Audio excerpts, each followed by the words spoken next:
할렐루야. 성령 충만하고 행복합시다. 사랑하는 젊은 남녀가 모처럼 휴일에 숲길을 걸으면서 데이트를 하고 있었습니다. 서로 손을 잡고 정겹게 이야기를 나누며 숲길을 산책하는 걸 축하하듯이 산새들의 소리가 들려왔습니다. 그런데 그 새들 소리 가운데 익숙한 소리가 들려졌습니다. 그러자 여자친구가 이거 닭소리 아니야? 하고 남자친구를 바라보았답니다. 그러자 남자친구는 아니야, 거위 소리야. 무슨 소리야? 닭소리인데 닭이 아니고 거위라니까. 둘이 서로 닭이다 거위다 하며 투덕거리고 있을 때 다시 소리가 들려왔습니다. 들었지? 저것 봐, 거위잖아. 아니야, 닭이 분명해.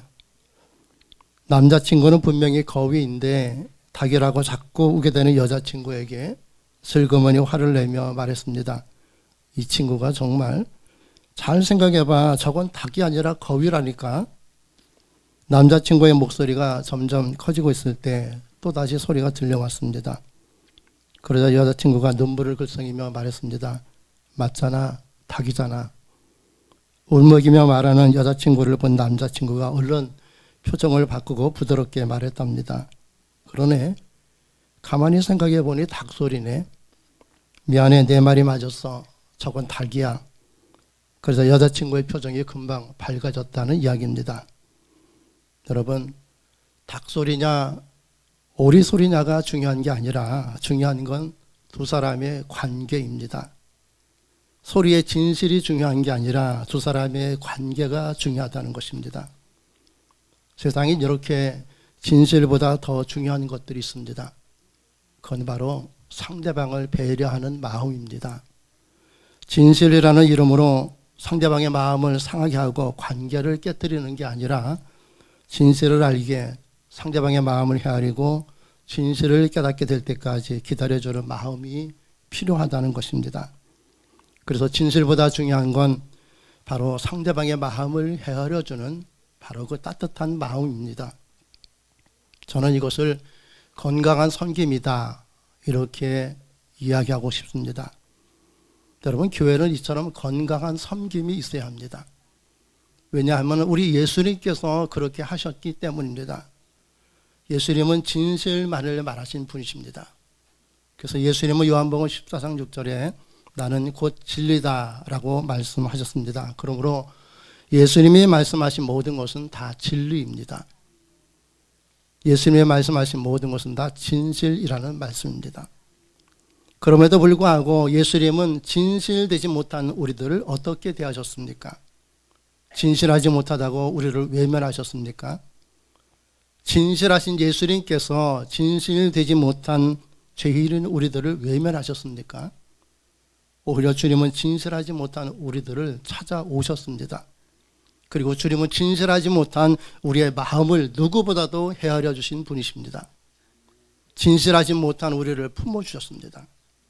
진실하지 못한 우리를 사랑하셨습니다. 이것이 주님께서 이 땅에 오신 목적이다라고 말씀하셨습니다. 그래서 예수님은 마가복음 10장 45절에 이 땅에 오신 목적에 대해서 이렇게 친히 말씀하셨습니다. 인자에 온 것은 섬김을 받으려 함이 아니라 오히려 섬기려 하고 자기 목숨을 많은 사람의 대성물로 주려 함이니라. 아멘. 진실하신 예수님께서 진실하지 못한 우리를 섬기기 위해서 이 땅에 오셨습니다. 그리고 진실하신 예수님께서 진실하지 못한 우리를 먼저 섬기심으로써 우리도 예수님처럼 진실한 사람 되게 하셨습니다. 이렇게 예수님은 예수님의 섬김으로 우리가 새 사람이 되지 않았습니까? 그래서 그리스도는요, 섬기는 사람들입니다. 진실이라는 이름으로 사람을 정죄하고 그리고 그것을 통해서 자기가 높여지기를 원하는 게 아니라 진실하게 섬기며 봉사하는 게 그리스도인이란 말씀입니다.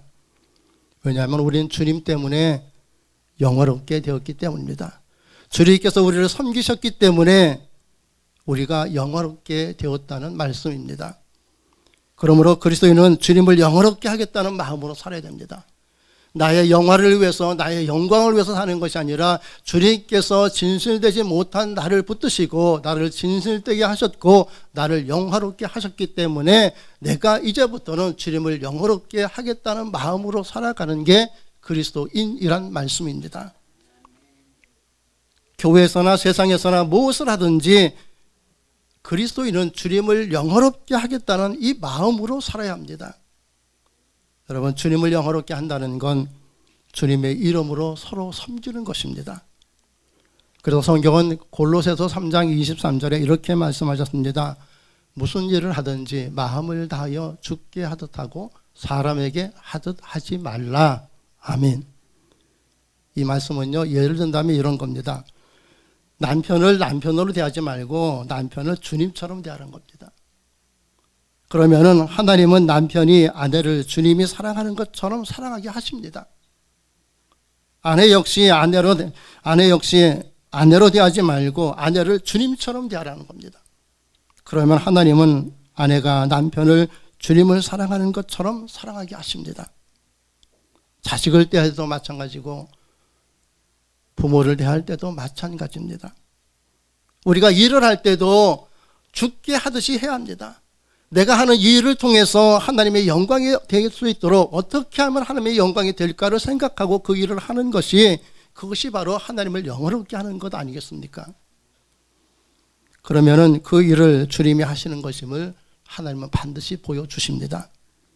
건강한 섬김이란 이런 것입니다. 무엇을 하든지 주께 하듯 하는 것입니다. 그러면 무엇이든지 주님이 하시는 것임을 우리를 통해서 보여주실 줄로 믿습니다. 그러기 위해서 우리는 무엇보다도 상대방의 마음을 헤아릴 줄 알아야 합니다. 그래서 건강한 섬김이란 다른 게 아닙니다. 상대방의 마음을 헤아리는 것입니다. 건강한 섬김은 강요하고 지시하는 게 아니라 자유로운 마음으로 자원하는 게 건강한 섬김입니다. 하기 싫은 사람에게 억지로 해야 한다고 하고 강요하는 건, 그건 건강한 섬김이 아닙니다. 건강한 섬김은 사정이 있어서 못하는 사람의 마음을 무시한 채 이거 주일이니까 무조건 해야 돼요, 이렇게 강요하고 주장하는 것, 미안하지만 그게 아니라는 것입니다. 그럼에도 불구하고 많은 교회들이 섬김을 이야기할 때 이렇게 얘기합니다. 우리 교회 다니다가 여기서 공부하고 달라스에 가서 공부하는 청년들이 있습니다. 그 중에 한 청년이 저에게 가끔 전화를 걸어서 신앙상담을 합니다. 한 번은 그가 다니는 교회에서 수련회를 가는데 사정이 있어서 나는 참석하지 못하겠습니다 라고 했더니 주님의 뜻이 무엇인지 알고 있느냐 하고 묻더랍니다. 한마디로 수련회에 참석하면 믿음이 있고 수련회에 참석하지 않으면 믿음이 없는 자다라고 하더랍니다. 여러분들의 생각은 어떻습니까? 안타깝게도 오늘날 많은 기독교인들의 생각이 이와 같다는 겁니다. 수련회에 참석하면 믿음이 있고 참석하지 않으면 믿음이 없다라고 생각한다는 겁니다. 이런 사람들이 늘 하는 말이 있습니다. 예수님이 이 자리에 계시다면 당연히 간다고 할 것 아니겠습니까? 여러분 같다면 어떻게 하겠습니까? 예수님께서 오셔서 수련회 가자라고 하면은 무조건 갑니까? 물론 무조건 갈 사람도 있죠. 그러나 그러지 못할 사람도 있다는 겁니다. 그렇다면 무조건 가는 사람은 믿음이 있고 가지 못하는 사람은 믿음이 없는 것입니까? 예수님은요, 우리에게 할 수 있겠느냐고 물으시고 언제나 주님은 우리의 대답을 존중해 주셨습니다. 그래서 하겠다고 하는 대답도 우리 예수님이 좋아하시지만 할 수 없다고 하는 대답도 예수님은 그 사람의 인격을 존중해 주었다는 겁니다. 그리고 주님은 하겠다고 할 때까지 기다리시며 할 수 있도록 도와주신 분이십니다. 이렇게 주님은 할 수 없는 우리의 상황과 마음을 누구보다도 헤아리시고 이해하시고 기다려주시는 분이십니다. 그렇게 기다려주시고 할 수 있도록 주님은 끝까지 우리를 붙드시고 우리를 인도해 주시는 분이십니다. 그래서 주님은 우리가 건강한 섬김 속에 살기를 원하십니다. 여러분, 건강한 섬김은 내가 건강해야 할 수 있는 것 아닙니까? 내가 병들면은 아무리 섬기고 싶어도 섬길 수가 없습니다. 그래서 교회는요, 내가 건강해지는 곳입니다. 교회는 어떤 곳이에요? 내가 건강해지는 곳입니다. 그리고 건강한 자가 스스로 자원해서 섬기게 되는 것이 바로 교회입니다. 그래서 교회는 즐거운 곳입니다. 교회는 행복한 곳입니다. 교회는 기쁨이 충만한 곳입니다. 그래서 교회 오는 사람들마다 영과 육이 강건해져야 하는 곳입니다. 그리고 건강한 모습으로 섬기는 자들을 통해 교회는 성장하게 되어 있습니다. 여러분, 교회는 부담을 주는 것이 아닙니다. 근데 교회 오는 사람들 보면은요, 교회가 부담을 주지 않는데도 자기가 부담을 느껴요. 어쩌면 그렇게 똑똑한지 모르겠습니다. 똑똑하다고 해야 할지 아니면 들떨어졌다고 해야 할지 하나님은 아시겠죠. 여러분, 교회는 절대 부담을 주는 것이 아닙니다. 믿음이란 명목으로 강요하고 짐을 지우는 곳이 교회가 아니라는 곳입니다. 교회는 쉼이 있는 곳입니다. 교회는 안식이 있는 곳입니다. 피곤하고 지친 영과 육이 쉼을 얻고 평안을 누리도록 하는 것이 바로 교회라는 곳입니다. 이것이 주님이 원하시는 교회입니다. 주님이 원하시는 교회는 주일 아침부터 저녁까지 이리저리 정신없이 이것하고 저것 하느라고 눈코 뜰 새 없이 지나다가 심신이 지쳐서 돌아가는 것, 그건 교회가 아니라는 것입니다. 교회는 오히려 한 주 동안 세상에 살면서 이렇게 하고 저렇게 하고 이것하고 저것 하느라고 지치고 상한 몸과 마음이 위로와 쉼을 얻고 돌아가서 한 주간도 주 안에서 건강하게 살게 하는 것이 바로 그것이 교회의 역할입니다. 교회는 짐을 지우는 것이 아니라 교회는 짐을 벗는 곳입니다. 그래서 예수님은 마태복음 11장 28절과 30절에 이렇게 말씀하셨죠. 수고하고 무거운 짐진 자들아 다 내게로 오라. 내가 너희를 쉬게 하리라. 나는 마음이 온유하고 겸손하니 나의 멍에를 메고 내게 배우라. 그러면 너희 마음이 쉼을 얻으리라. 바로 이것입니다. 교회는 짐을 지우는 곳이 아니라 수고하고 무거운 짐을 벗겨주는 곳입니다. 그래서 교회는 쉼을 얻어야 하는 곳입니다. 쉼이 있는 교회, 평안과 안식이 있는 교회가 되려면 우리가 먼저 쉼과 평안을 누려야 할 것 아니겠습니까? 그러므로 교회 올 때마다 우리는 서로 평안하게 지내야 합니다.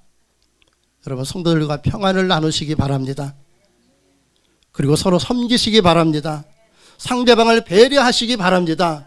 나는 할 수 있지만은 저 사람이 할 수 없다고 할 때는 그만한 이유가 있고 주님은 그것을 아시기 때문에 할 수 없다고 외면하지 않으시고 주님은 끝까지 할 수 있도록 붙드시고 인도해 주시는데 왜 내 생각으로 안 된다고 아니라고 그렇게 하냐?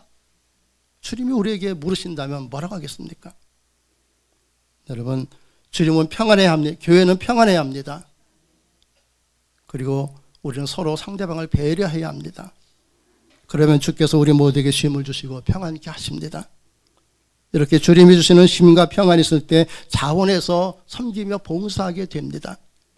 이것이 건강한 섬김입니다.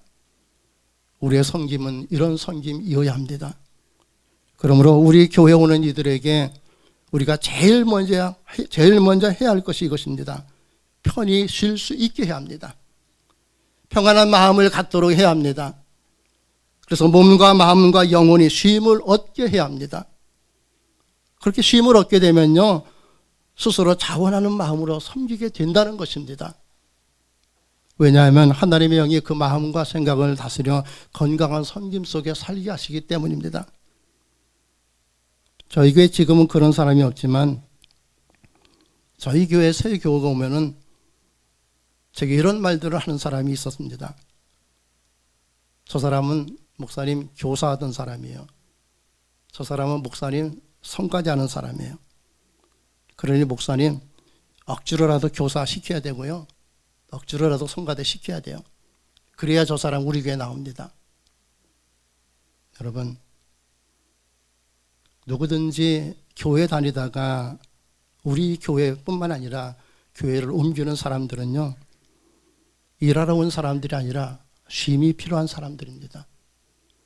왜냐하면 대부분 이전 교회에서 열심히 섬기며 봉사했지만 그것 때문에 상처 입은 사람들이 대부분이기 때문입니다. 심신이 지치고 고갈된 사람들입니다. 그런데 오자마자 교사했으니까 교사하세요. 성가대 했으니까 막 끌어다가 억지로 앉아 성가대 하세요. 이건 아니지 않습니까? 여러분, 우리는 그러지 맙시다. 우리는 그러지 맙시다.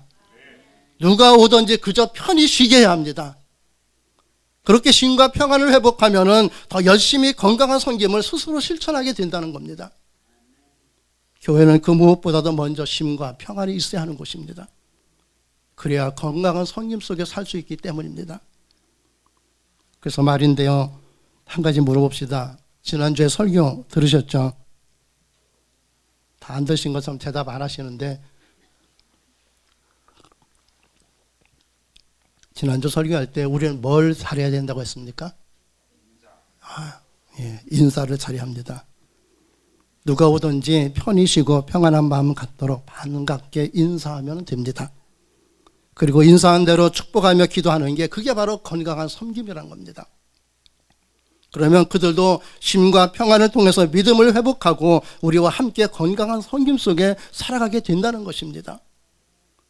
이렇게 사는 게 바로 오늘 본문에서 바울이 선포한 대로 부끄러움이 없는 일꾼이 되는 것입니다. 내가 주님의 일을 열심히 한다고 했는데 내 마음에는 평안가 없고 쉼이 없다면 그거는 부끄러움이 없는 일꾼이 아니라 부끄러운 일꾼이에요. 그러나 내 마음과 평안과 쉼이 있고 그것을 통해서 성령의 감동을 주셔서 내가 스스로 자원하고자 하는 마음으로 무슨 일인가를 할 때 그게 바로 부끄러움 없는 일꾼이고 충성된 일꾼이라는 겁니다. 그래서 오늘 본문 15절은 이렇게 말씀하시고 있습니다. 내가 진리의 말씀을 옳게 분별하여 부끄러울 것이 없는 일꾼으로 인정된 자로서 자신을 하나님 앞에 드리기를 힘쓰라. 아멘. 자신을 하나님 앞에 드리기를 힘쓰려면 진리의 말씀을 바르게 분별할 줄 알아야 합니다. 주님이 주신 진리의 말씀은요, 억압하고 강요하는 게 아닙니다. 주님이 주신 진리의 말씀을 인내하고 기다리고 사랑으로 품고 같이 가는 것입니다. 주님이 주신 진리의 말씀은요, 서로 사랑하라고 하신 것입니다. 생각해 보세요. 사랑하는 사람을 피곤하게 하는 건 사랑이 아니지 않습니까? 위로와 용기를 주며 쉼과 평안을 주는 게 이게 바로 사랑 아닙니까? 우리는 서로 이렇게 사랑할 수 있기를 바랍니다. 우리 교회가 이런 교회 될 수 있기를 바랍니다. 여러분, 교회는 누가 계신 곳입니까? 근데 어떤 사람은 그래요. 그 교회에 그 사람이 있기 때문에 안 간다. 이건 교회 생각부터 잘못된 거예요. 교회는 그 사람이 있는 게 아니에요. 그 사람이 있지만은 그 사람이 누가 되었든지 그 사람보다 더 위대하신 하나님이 계시고 그 사람이 내게 걸림돌이 될지라도 하나님은 그 사람을 어떻게 해서든지 내가 교회 가는데 불편함이 없도록 만들어 주시기 위해서 나를 부르신다는 것을 기억하시기 바랍니다. 여러분, 교회는 주님이 계신 곳입니다. 그렇다면 왜 교회는 주님이 계신 곳이라고 합니까? 주님이 왜 교회에 계신 곳입니까? 왜 많고 많은 교회 가운데 왜 하나님께서 소망장로에 계신 것입니까? 물론 다른 교회도 계시지만 왜 지금 이 교회에 하나님이 왜 계신 것입니까? 할 일이 없어서 심심해서 가다가 한번 그냥 들리시기 위해서 아니면 아무개 집사가 잘 있는지 보기 위해서 주님이 왜 교회에 계신 곳입니까? 주님이 일 시키기 위해서 주님이 교회에 계신 곳입니까? 그래서 교회는 이것도 하고 저것도 하고 그래서 무조건 일해야 하는 곳입니까? 교회에 주님이 계신 이유는 하나입니다. 주님이 우리에게 쉼을 주시기 위해서 교회에 계십니다. 그래서 교회는 주님이 주시는 쉼과 평안을 얻는 곳입니다. 수고하고 무거운 짐을 벗는 곳입니다. 상한 마음이 치료받는 곳입니다. 삶의 피로를 공급받는 곳입니다. 죄와 허물을 용서받는 곳이 교회입니다. 영원한 생명을 얻는 곳입니다. 구원에 대한 확신과 기쁨을 회복하는 곳입니다. 성령의 위로와 능력을 체험하는 곳이 교회입니다. 그래서 누구든지 쉼과 평안이 있고 성령의 인도하심을 조차 자원하는 마음으로 건강한 섬김이 이루어지는 것이 바로 하나님이 계신 이 성전, 이 교회입니다. 그래서 칼빈은 교회는 어머니다라고 했습니다. 교회는 어머니 품 같은 곳이어야 합니다. 그리고 교회는 아버지의 품같이 주님의 도우심과 든든함이 있는 곳입니다. 그래서 한마디로 교회는 사랑하는 곳입니다. 그래서 교회는 몸과 마음이 평안해지게 하는 곳입니다. 한 주일 동안 세상에 살면서 지치고 고단한 몸과 마음과 영혼이 쉼을 얻고 새 힘을 얻고 회복하는 곳이 그곳이 바로 교회입니다. 하나님의 말씀과 성령만이 우리를 이런 교회와 성도 되게 하십니다. 하나님의 말씀과 성령이 우리를 건강한 섬김 속에 살 수 있도록 우리를 붙드시고 인도해 주십니다. 이렇게 사는 게 부끄러울 것이 없는 일꾼으로 사는 것입니다. 여러분, 교회는 하나님이 잘 쉬게 하시고 몸과 마음과 영혼이 평안해지게 하는 곳입니다. 그러므로 누구도 쉼과 평안을 제쳐두고 무엇인가를 강요하고 지시하는 일이 없어야 합니다. 오직 성령만이 우리를 감동시키셔서 건강한 섬김 속에 살게 하시기 때문입니다. 그래서 교회는 오직 말씀과 성령의 감동으로 몸과 마음과 영혼이 쉼과 평안을 얻고 서로 사랑하며 섬기는 곳, 그것이 바로 교회입니다. 이렇게 성령이 주시는 쉼과 평안함으로 서로 건강한 섬김 속에 살라고 하나님이 이 소망 장로 교회와 우리 가운데 지금도 함께하고 계심을 믿으시기 바랍니다. 이것이 주님의 사랑이며 또한 우리가 이렇게 서로 사랑하며 살아야 합니다. 이것이 건강한 섬김입니다. 여러분, 아프리카에 가면은요, 발음이 좀 거북합니다만은 세렝게티아의 평원에만 사는 아주 희귀한 식물이 있습니다. 이름이 뭐냐면요, 유츠프라 카치아라고 합니다. 유츠프라 카치아라는 식물이 있는데 아주 희귀한 식물입니다. 초록빛 작은 잎에 솜털이 보송보송 난 이 식물은 아주 작은 양의 수분과 그리고 햇빛만으로도 살아갑니다. 그런데 이 식물은 다른 이의 손길이 닿기만 해도 금세 시들어 죽어버린다고 합니다. 극도의 민감함과 극단의 결핍증 때문이라고 합니다. 그런데 이 유츠프라 카치아를 살릴 수 있는 유일한 방법이 있다고 합니다. 그 치료법은 간단합니다. 호기심에 한번 만져보고 외면하는 것이 아니라 곁에 두고 매일같이 사랑의 손길로 쓰다듬어 주면은 유츠프라 카치아는 오래오래 산다고 합니다. 여러분, 사랑은 이처럼 신비한 것입니다. 사랑은 이렇게 생명을 살리는 능력이 있습니다. 그래서 주님이 우리를 사랑하신 겁니다.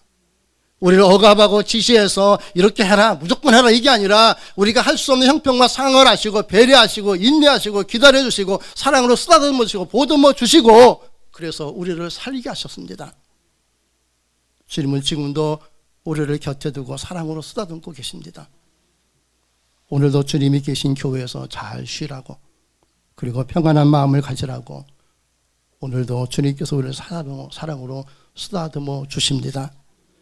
이 주님의 사랑의 손길을 몸과 마음과 영혼으로 풍성히 느끼시기 바랍니다. 그리고 이번 한 주간도 건강한 섬김으로 살아가시기 바랍니다. 그래서 영혼을 살리는 교회, 영혼을 살리는 성도, 영혼을 살리는 가정과 일터 되시기 바랍니다.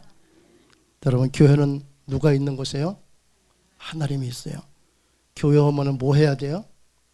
쉼과 평안을 누려야 됩니다.